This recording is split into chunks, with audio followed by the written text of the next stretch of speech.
Dhaka ক্যাপিটালসের batter Liton Das গত 2 ম্যাচে করেছেন 0 এবং 2 রান। তবু তাকে নামানো হলো রংপুরের বিপক্ষে আজকের ম্যাচে। ফর্মের পুরোপুরি বাইরে থাকা লিটন আজকেও করলেন মাত্র 9 রান। বারবার এত খারাপ খেলার পরও বারবারই কিভাবে একাদশে জায়গা পান লিটন?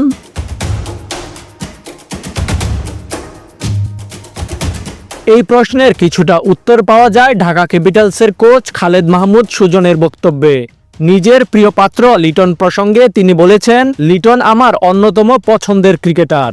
সত্যি বলতে লিটন দাস রান না করলেও আমি ওকেই চাই।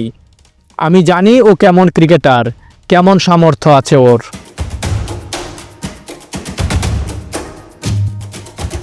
খালেদ মাহমুদ চাইলেও লিটনের এমন ব্যাটিংয়ের পর তাকে দলে চান না ঢাকার ভক্ত সমর্থকরা। এমনকি লিটনের শুভাকাঙ্ক্ষীরাও হয়তো চাইবেন কিছুদিন বিশ্রাম করে মাঠে ফিরুক লিটন, তাতে হয়তো কাটতে পারে এই দুঃসময়। কিন্তু ঢাকা ক্যাপিটালস লিটনকে এভাবে খেলাতে থাকলে তা লিটন এবং ঢাকার জন্য কতটা ফলপ্রসূ হবে তা ভাববার বিষয়। তাজিম আশরাফ, বিডি আর্কাইভ।